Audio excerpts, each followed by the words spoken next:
Hello. കുറച്ച് പേര് എൻ്റെ അടുത്ത് വെയിറ്റ് ലോസ് ജേണി ചോദിച്ചിട്ടുണ്ടായിരുന്നു. ഈ വീഡിയോയിൽ അത് ഷെയർ ചെയ്യാമെന്ന് വിചാരിച്ചു. വെയിറ്റ് ലോസ് ജേണി മാത്രമല്ല, എൻ്റെ ഡെലിവറി സ്റ്റോറിയും ചോദിച്ചിട്ടുണ്ടായിരുന്നു. അത് വലിയൊരു കഥയാണ്, ഒരു കഥയാണ്. അപ്പൊ അത് വേറൊരു വീഡിയോയിൽ ഷെയർ ചെയ്യാം. ഇതിലെങ്ങനെയാണ് ഞാൻ 75 kg 57 kg ആയത് എന്നുള്ളത് നോക്കാം. അപ്പൊ ഞാൻ എൻ്റെ ഫസ്റ്റത്തെ ഡെലിവറി എനിക്ക് 21 വയസ്സുള്ളപ്പോഴാണ്. ഞാൻ 4 മാസം പ്രഗ്നന്റ് ആയിരിക്കുന്ന സമയത്ത് എൻ്റെ ഹസ്ബൻഡിന്റെ കൂടെ മാൽദീവ്സിലേക്ക് പോയി.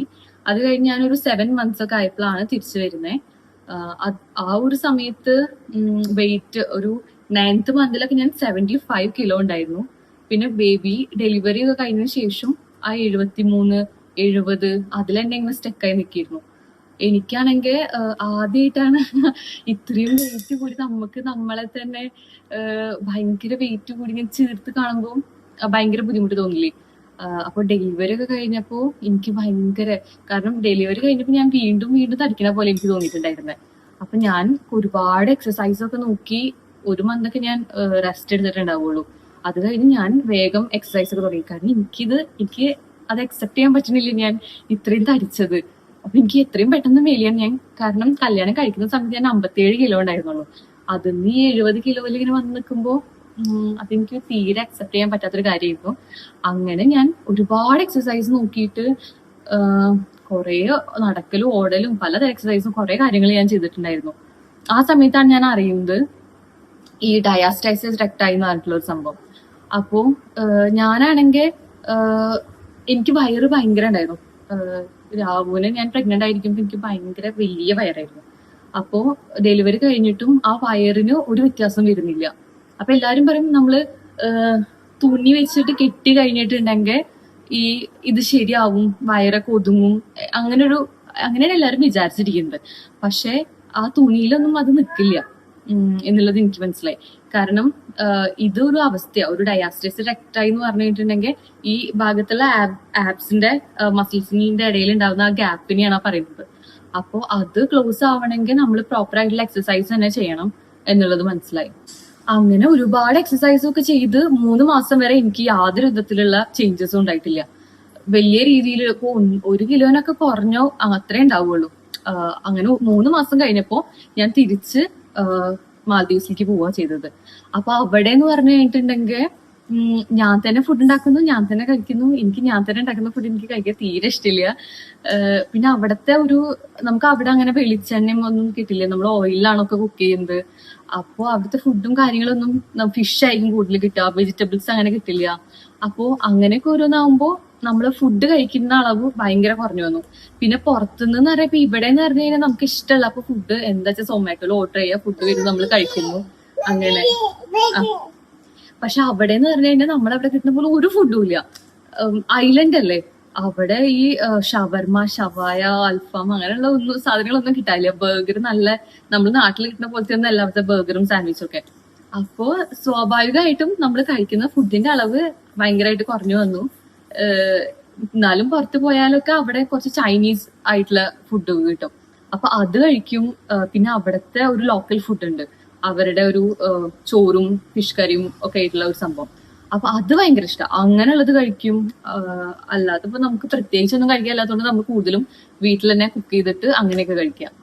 അപ്പൊ അതില് ഞാൻ ഫുഡിന്റെ അളവ് കുറഞ്ഞപ്പോ ഞാൻ തടി ഇങ്ങനെ നന്നായിട്ട് ഇങ്ങനെ കുറഞ്ഞു വന്നു. അപ്പോഴും ഞാൻ തടി കുറയുന്നുണ്ടെങ്കിലും എന്റെ വയറ് കുറയുന്നില്ല. അപ്പോഴാണ് ഞാൻ ഈ പറഞ്ഞ ഈ ഡയാസ്റ്റൈസിസ് റെക്ടൈനെ കുറിച്ച് അറിയുന്നത്. ആ എക്സസൈസുകൾ ഞാൻ ചെയ്യാൻ തുടങ്ങിയത്. അത് ഞാൻ ഏകദേശം ഒരു 2 മാസമൊക്കെ അടുപ്പിച്ച് ഞാൻ ആ എക്സസൈസ് ചെയ്യാൻ തുടങ്ങിയപ്പോ അത് നമുക്ക് ഡയാസ്റ്റൈസിസ് റെക്ടൈ അങ്ങനെ എല്ലാവർക്കും ഉണ്ടാവില്ല, അത് ചില ആളുകൾക്ക് ഉണ്ടാവുള്ളൂ. അപ്പോ അത് ഓരോരുത്തരുടെ ശരീരപ്രകൃതം അനുസരിച്ചിട്ട് ഇപ്പോ ഞാൻ പറയാം, എനിക്ക് ഭയങ്കര വയറുണ്ടായിരുന്നു. അതുകൊണ്ട് എനിക്ക് 4 finger ഗ്യാപ്പ് ആയിരുന്നു. ഈ 2 മസിൽസിന്റെ ഇടയിൽ 4 വിരലിന്റെ ഡിഫറൻസ് ഉണ്ടായിരുന്നു. അപ്പൊ ചിലർക്ക് അത് ഉണ്ടാവില്ല, കാരണം ചിലർക്ക് വയറ് ഇങ്ങനെ ഉള്ളിലേക്ക് ഒതുങ്ങിയ പോലെ അധികം വയറ് ഇല്ലാത്ത ആളുകളുണ്ടാവും. അപ്പൊ അവർക്ക് എന്ന് പറഞ്ഞാൽ ഈ ഗ്യാപ്പ് ഉണ്ടാവില്ല. അപ്പൊ ചിലർ പറയും അത് അവര് പ്രസവിച്ച് കഴിഞ്ഞതിന് ശേഷം തുണി ഇങ്ങനെ വലിച്ചു മുറുക്കി കെട്ടിയിട്ടാണ് അവർക്ക് ഇല്ലാത്തത് എന്ന് പറയും. പക്ഷെ ശരിക്കും ചിലർക്ക് അത് അങ്ങനെ സാധനം ഉണ്ടാവണില്ല. അല്ലാതെ അത് മുറുക്കി കെട്ടി അതിന് എത്രത്തോളം അത് നമുക്ക് സഹായമാവും എന്നുള്ളത് എനിക്കറിയില്ല. മേ ബി അതിന് അങ്ങനെ ഒരു വയറ് കുറയ്ക്കുന്ന ഒരു സംഭവം ഉണ്ടോ എന്നുള്ളത് എനിക്ക് ശരിക്കും അറിയില്ല. എനിക്ക് തോന്നുന്നു അങ്ങനെ സംഭവം ഇല്ലാന്ന്. അങ്ങനെ വയറ് ആ ഗ്യാപ്പ് ഒന്നും തുണി കെട്ടിയോണ്ട് കുറയും എനിക്ക് തോന്നുന്നില്ല. അത് പ്രോപ്പർ എക്സസൈസ് ചെയ്യുമ്പോൾ തന്നെ ഞാനൊരു എത്ര ഒരു 2 മാസമൊക്കെ ഞാൻ കറക്റ്റ് എക്സസൈസ് ഞാൻ കറക്റ്റ് ചെയ്തിട്ടുണ്ടായിരുന്നു. എനിക്ക് 4 ഫിംഗർ ഗ്യാപ്പ് എന്നുള്ളത് 2 ഫിംഗർ ഗ്യാപ്പിലോട്ട് മാറി. അപ്പൊ തന്നെ വയറ് ഏകദേശം ഒതുങ്ങി. പിന്നെ ഫുഡിൽ വന്ന വ്യത്യാസം, പിന്നെ അവിടെ എന്ന് പറഞ്ഞാൽ ഒരുപാട് ദൂരം നടക്കും. ഞങ്ങൾ ബീച്ചിലേക്കൊക്കെ പോണെങ്കിൽ ഒരുപാട് ദൂരം, അവിടെ പിന്നെ എത്ര ദൂരം നമുക്ക് നടക്കാനും കുഴപ്പമില്ല, നല്ല രസമാണ് അവിടെ നടക്കാനൊക്കെ. അപ്പൊ കുറേ നടന്നിട്ടുണ്ട്. അങ്ങനെയൊക്കെ ആയിട്ട് തോന്നുന്നു. അവിടുന്ന് വേഗം ഞാൻ അവിടെ പോയൊരു 4-5 മാസം കഴിഞ്ഞപ്പോഴേക്കും ഞാൻ കറക്റ്റ് 57 കിലോ. അപ്പൊ അതിൽ എനിക്ക് ഹെൽപ്പ് ചെയ്തതെന്ന് പറഞ്ഞാൽ ഫുഡിലുണ്ടായ വ്യത്യാസം, ഞാൻ നന്നായി നടക്കുമായിരുന്നു, നന്നായി എക്സസൈസ് ചെയ്യായിരുന്നു. എക്സസൈസ് എന്ന് പറഞ്ഞാൽ ഞാൻ മൊത്തം ബോഡി വെയിറ്റ് ലോസ് ചെയ്യാനുള്ള എക്സസൈസ് അല്ല, ഈ ആപ്സ് കറക്റ്റ് ചെയ്യാൻ വേണ്ടിയിട്ടുള്ള ഡയാസ്റ്റസിസ് റെക്റ്റായി മാറാനുള്ള എക്സസൈസസ് മാത്രമേ ചെയ്തിട്ടുണ്ടായിരുന്നുള്ളൂ. പിന്നെ ഈ നടത്തും. അങ്ങനെ അത് കഴിഞ്ഞപ്പോഴാണ് ഞാൻ വീണ്ടും പ്രഗ്നന്റ് ആവുന്നത്. അത് വളരെ പെട്ടെന്നായിരുന്നു. അങ്ങനെ ഞാൻ അവിടെ തന്നെ നിന്ന് ഒരു 7 മാസമൊക്കെ ആയപ്പോഴാണ് തിരിച്ച് നാട്ടിലോട്ട് വരുന്നത്. പിന്നെ ആ 7 മന്ത്സ് ആ ഒരു സമയത്ത് ഞാൻ തിരിച്ച് നാട്ടിലെത്തി. എനിക്ക് ആ ഒരു സമയം ഭയങ്കര ഒരു ഡിഫിക്കൽട്ട് ഉള്ള ഒരു സ്റ്റേജ് ആയിരുന്നു. കാരണം എനിക്കിങ്ങനെ ഡിപ്രഷൻ പോലെയൊക്കെ അങ്ങനെ ഒരു സ്റ്റേജിലൂടെയൊക്കെ ഞാൻ കടന്നു പോയിരുന്ന സമയം. ഞാൻ പ്രഗ്നന്റ് ആയതിനു ശേഷം ഡെലിവറി കഴിഞ്ഞിട്ടും ഒക്കെ കുറെ കാലം ഞാൻ ഒരു കുഞ്ഞിനൊരു 6-9 മന്ത്സ് വരെ എനിക്ക് നല്ല ബുദ്ധിമുട്ടുണ്ടായിരുന്നു. അപ്പോ ഡെലിവറി കഴിഞ്ഞു, വീണ്ടും അതിനെ ആ 70 ഞാൻ വീണ്ടും ഹിറ്റ് ചെയ്തു. 70 ആയി. പക്ഷെ ആ ഒരു സമയത്ത് ഞാൻ ഒരിക്കലും ഞാൻ വെയിറ്റ് ലോസിനെ കുറിച്ച് ഞാൻ ചിന്തിക്കുകയേ ചെയ്തില്ല. കാരണം എനിക്ക് ഞാൻ തോന്നി ഇത് തന്നെ ശരിയായിക്കോളും, ഞാൻ എന്റെ ശരീരത്തിന് ഞാൻ കുറച്ച് സമയം കൊടുത്താൽ മാത്രം മതി, അത് തന്നെ എല്ലാം ശരിയാവും എന്നുള്ളൊരു മൈൻഡിൽ ഞാൻ ഒരു എക്സസൈസോ ഒന്നും ഞാൻ ചെയ്യാൻ നിന്നിട്ടില്ല, ഒരു രീതിയിലുള്ള. പിന്നെ എനിക്ക് മനസ്സിലായി എനിക്ക് വീണ്ടും ആ ഗ്യാപ്പ് ഉണ്ട്, ഡയാസ്റ്റസിസ് റെക്റ്റായി ഉണ്ട്, അതിന് വേണ്ടിയിട്ട് ഞാൻ എക്സസൈസും ചെയ്തില്ല. പിന്നെ വേറെ കുറച്ച് വീഡിയോസ് കണ്ടപ്പോൾ എനിക്ക് മനസ്സിലായി നമ്മൾ ഡെയിലി ഇപ്പൊ നമ്മൾ നടക്കുക, അല്ലെങ്കിൽ നമ്മൾ വീട്ടിൽ എന്തെങ്കിലും ജോലി ചെയ്യുക, കുഞ്ഞിനെ നമ്മളിങ്ങനെ എടുത്ത് താരാട്ടിയിട്ട് നമ്മൾ ഉറക്കാൻ വേണ്ടിയിട്ടൊക്കെ നടത്തില്ലേ, ആ സമയത്തൊക്കെ നമ്മൾ വയറിങ്ങനെ ഈ 2 ആപ്സും നമ്മളുടെ ഇങ്ങനെ കൂട്ടിമുട്ടുന്നു എന്നുള്ള രീതിയിൽ നമ്മളിങ്ങനെ വയറ് ബ്രീത്ത് ഔട്ട് ചെയ്യുന്ന സമയത്ത് ഉള്ളിലേക്ക് ഇങ്ങനെ പിടിച്ച് അങ്ങനെ ഹോൾഡ് ചെയ്ത് വെക്കുക. ആ ഉള്ളിലുള്ള ഹോൾഡ് ചെയ്ത് വെച്ചിട്ട് നമ്മൾ ബ്രീത്ത് ഇൻ ബ്രീത്ത് ഔട്ട് ചെയ്തിട്ട് നമ്മൾ ഡെയിലി നടക്കുക, അല്ലപ്പോ എന്താ നമ്മൾ ചെയ്യുന്ന ആ കാര്യം നമ്മൾ ചെയ്തുകൊണ്ടേ ഇരിക്കുക, അതങ്ങനെ വെച്ചിട്ട്. അങ്ങനെ ആകുമ്പോൾ അത് തന്നെ ഹീലാവും എന്നുള്ളതും കേട്ടു. അപ്പൊ എനിക്ക് തോന്നി അതെനിക്ക് വർക്കൗട്ടായി. ഞാൻ കുഞ്ഞിനെ അടുത്ത് നടക്കുമ്പോഴും എപ്പോഴും ഞാൻ ഇത് തന്നെ ചെയ്തുകൊണ്ടിരുന്നു. അപ്പോ അങ്ങനെ വീണ്ടും ആ ഒരു 4 or 3 ഫിംഗർ ഗ്യാപ്പ് ആ സമയത്തുള്ളത് തിരിച്ച് 2 ഫിംഗർ ഗ്യാപ്പായി, പിന്നെ 1 ഫിംഗർ ഗ്യാപ്പായി. ഇപ്പൊ 1 ഫിംഗർ ഗ്യാപ്പിലാണ് നിൽക്കുന്നത്. അങ്ങനെ അത് മാറി. അപ്പൊ അത്രേ ഉള്ളൂ. നമ്മള് ഏറ്റവും ആദ്യം നമുക്ക് കുറച്ച് സമയം കൊടുക്കുക. നമുക്ക് പെട്ടെന്ന് ഉണ്ടാകുന്ന മാറ്റാണ്, നമ്മൾ ഒരിക്കലും പ്രതീക്ഷിക്കില്ല. നമ്മൾ ഇത്രയും വെയിറ്റ് കൂടിയിട്ട് നമുക്ക് നമ്മളെ കാണുമ്പോൾ തന്നെ ഭയങ്കര ബുദ്ധിമുട്ടൊക്കെ തോന്നും. പക്ഷെ അത് നമ്മുടെ ശരീരത്തിന് വെറുതെ അനാവശ്യമായിട്ടുള്ള പ്രഷർ കൊടുക്കാതെ നമ്മൾ കൂളായിരിക്കുക, ഇത് തന്നെ കുറയും എന്നുള്ളത് മനസ്സിലാക്കുക. അങ്ങനെ ഒന്ന് ഫ്രീ ആയി കഴിഞ്ഞാൽ അതൊരു സമയം എടുത്തിട്ട് അത് തന്നെ കുറയും. പിന്നെ ഇപ്പോ അവളുടെ, അതായത് 2ാമത്തെ ആളുടെ പ്രസവവും കാര്യങ്ങളൊക്കെ കഴിഞ്ഞ് ഞാനിങ്ങനെ സാവധാനം ഭയങ്കര തടിച്ചിട്ടുണ്ടായിരുന്നു കേട്ടോ. അങ്ങനെ ഒരു 9 മന്ത്സ് കഴിഞ്ഞ് ഏകദേശം 1 year ഒക്കെ കഴിഞ്ഞപ്പോഴാണ് ഞാൻ ടോട്ടലി ആ ഒരു ഭയങ്കര ചീർത്ത് മുഖമൊക്കെ ഭയങ്കര തടിച്ചിട്ട്, ഇപ്പോഴും തടിയുണ്ട്. ഇപ്പൊ നല്ല ഫുഡ് അടിയാണ്, ഷുഗറുള്ള ഫുഡൊക്കെ നന്നായി കഴിക്കുന്നുണ്ട്. ആ സമയത്തൊക്കെ ഷുഗറൊക്കെ കുറച്ചിട്ടുണ്ടായിരുന്നു.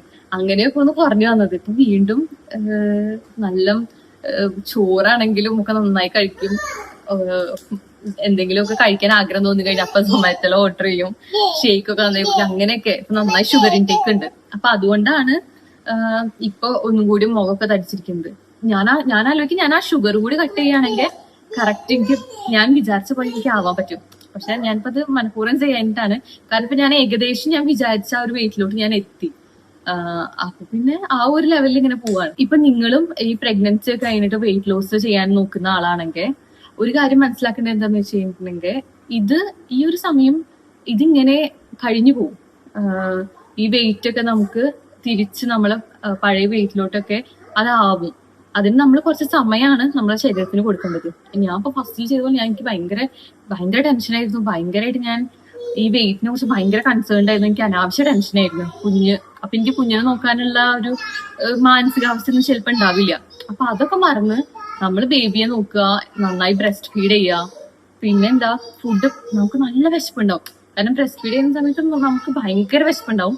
ആ വിശപ്പിനനുസരിച്ച് നമ്മൾ ഫുഡ് കഴിക്കാൻ നമ്മൾ നന്നായി തടിക്കും. പക്ഷെ അതിന്ന് ആ വിശപ്പ് ഫുള്ള് കഴിയുന്ന രീതിയിലല്ലാതെ കുറച്ചൊക്കെ നമ്മളൊന്ന് ഫുഡ് കൺട്രോൾ ചെയ്തിട്ട് നല്ല ഹെൽത്തി ആയിട്ടുള്ള നല്ല ന്യൂട്രീഷ്യസ് ആയിട്ടുള്ള ഫുഡുകൾ കഴിക്കുക. പിന്നെ അത്യാവശ്യം കുറച്ച് നടക്കുക. അങ്ങനെ വലിയ വലിയ എക്സസൈസ് ഒന്നും ഇല്ലെങ്കിലും ചെറിയ രീതിയിലുള്ള എക്സസൈസ് ചെയ്യുക. പിന്നെ ഡയാസ്റ്റസിസ് റെക്ടൈ ഉണ്ടെങ്കിൽ തീർച്ചയായിട്ടും എക്സസൈസ് ചെയ്യാൻ ബുദ്ധിമുട്ടാണെങ്കിലും ഈ സാധാരണ ഞാൻ പറഞ്ഞ പോലെ കുഞ്ഞുങ്ങളൊക്കെ നമ്മൾ എടുത്ത് നടക്കുന്ന സമയത്ത് വേറെ എന്തെങ്കിലും കാര്യങ്ങൾ ചെയ്യുമ്പോൾ ഈ ആപ്സ് ഇങ്ങനെ ഉള്ളിക്ക് പിടിച്ചിട്ട് അങ്ങനെ ചെയ്യുക. അപ്പോഴും നല്ല ഡിഫറൻസ് ഉണ്ടാവും. ഞാനാണെങ്കിൽ വീഡിയോ എടുക്കുന്ന സമയത്ത് അവിടെ അടിമടിയൊക്കെ നടക്കുന്നുണ്ട്. രണ്ടാളും കൂട്ടിയിട്ട് എന്തിനൊക്കെ വഴക്കൊക്കെ കൂട്ടുന്നുണ്ട്. അപ്പൊ അത്രേ ഉള്ളൂ. അല്ലാതെ ഇപ്പൊ ഞാനൊരു എന്തെങ്കിലും ഡ്രിങ്ക്സ് ഉണ്ടാക്കി രാവിലെ വെറും വയറ്റിൽ കുടിച്ചിട്ടോ അങ്ങനെയൊന്നും അല്ല. വേറൊരു കാര്യം എന്താന്ന് വെച്ച് കഴിഞ്ഞിട്ടുണ്ടെങ്കിൽ, ഞാൻ നന്നായി തടിച്ചിരുന്ന സമയത്ത് എന്നോട് എല്ലാവരും പറഞ്ഞു നല്ല ഭംഗിയുണ്ട് ഇത് കാണാൻ. അപ്പൊ ഞാനത് വിശ്വസിച്ചിട്ടില്ല.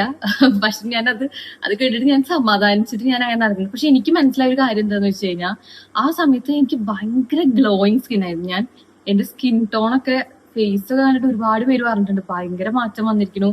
കാരണം ആ ഒരു ടോണെ ഭയങ്കരമായിട്ട് ചേഞ്ച് ആയ പോലെ ഉണ്ടായിരുന്നു. അപ്പോ അതൊക്കെ കാരണം ഞാൻ രണ്ടാമത്തെ ഡെലിവറി കഴിഞ്ഞിട്ട് പ്രസവരക്ഷ ചെയ്തിട്ടുണ്ടായിരുന്നു. അപ്പൊ ആ സമയത്തൊക്കെ ഉണ്ടായ ഗ്ലോ, ഇപ്പൊ ഞാൻ മെലിഞ്ഞപ്പോ എനിക്ക് ശരിക്കും പറഞ്ഞാൽ ഗ്ലോ കുറെ എനിക്ക് നഷ്ടപ്പെട്ടിരിക്കുക. പിന്നെയാണ് എനിക്ക് മനസ്സിലായത്, ഞാൻ ആ സമയത്ത് ഒരു പാക്ക് ഇട്ടിരുന്നു.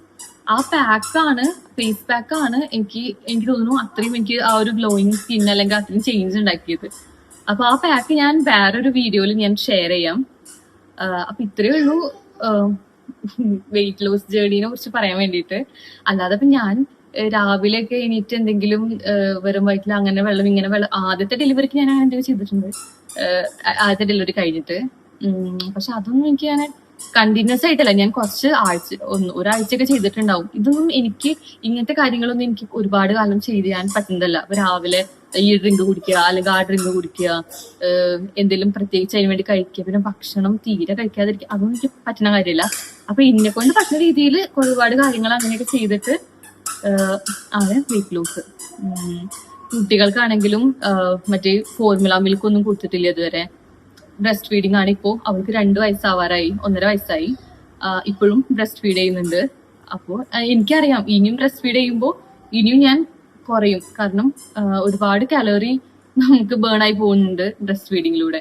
അത് എത്രയോ 1200 അങ്ങനെ എത്രയാണെന്നൊക്കെ കേട്ടിട്ടുണ്ട്. അപ്പോ അത് ശരിക്കും നല്ലൊരു കാര്യമല്ലേ. നമുക്ക് അതാണ് വെയിറ്റ് ലോസിന് നമ്മൾ ഏറ്റവും കൂടുതൽ ഹെൽപ്പ് ചെയ്യുന്ന ഒരു കാര്യം. അപ്പോ അത്രയേ ഉള്ളൂ. ഇതിലെ വേറൊരു ഇമ്പോർട്ടന്റ് കാര്യം എന്താന്ന് വെച്ച് കഴിഞ്ഞിട്ടുണ്ടെങ്കിൽ, എന്റെ 2 ഡെലിവറിയും നോർമൽ ഡെലിവറി ആയിരുന്നു. പ്രത്യേകിച്ച് കോംപ്ലിക്കേഷൻസ് ഒന്നും ഇല്ല. അപ്പോ എനിക്ക് വേഗം തന്നെ എക്സസൈസ് സ്റ്റാർട്ട് ചെയ്തതിൽ എനിക്ക് വേറെ ഞാൻ ഡോക്ടറോട് പ്രത്യേകിച്ച് ഞാൻ ചോക്കിയ കാര്യങ്ങളൊന്നും ചെയ്തിട്ടില്ല, വേറെ കോംപ്ലിക്കേഷൻ ഇല്ലാത്തതുകൊണ്ട്. പക്ഷെ എല്ലാവർക്കും അങ്ങനെ പറ്റില്ല. ഇപ്പൊ സിസേറിയൻ കഴിഞ്ഞവർക്ക് അതേപോലെ എന്തെങ്കിലും കോംപ്ലിക്കേഷൻസ് ഉള്ളവർക്കൊക്കെ ഡോക്ടറോട് ചോദിച്ചതിന് ശേഷം എക്സസൈസും എന്ത് കാര്യങ്ങളും ചെയ്യാൻ പറ്റുള്ളൂ. അപ്പോ ആദ്യം നമ്മൾ ഡോക്ടറെ കൺസൾട്ട് ചെയ്യുക, എന്നിട്ട് ഡോക്ടറുടെ സജഷൻ അറിഞ്ഞതിന് ശേഷം ഈ ഡയാസ്റ്റേസിസ് റെക്ടൈക്കുള്ള എക്സസൈസ് ഒക്കെ സ്റ്റാർട്ട് ചെയ്യുക. അപ്പൊ ഇത്രയേ ഉള്ളൂ വീഡിയോ.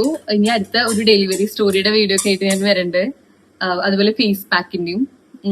അപ്പൊ എല്ലാവർക്കും ബായ്. ബായ് കൊടുത്തേ, ബായ് കൊടുത്തേ കുഞ്ഞു, ബായ് കൊടുത്തേ, അവ കൊടുത്തേ. ഓക്കെ ബായ്, ബായ് കൊടുത്തേ, അവ കൊടുത്തേ. Okay bye.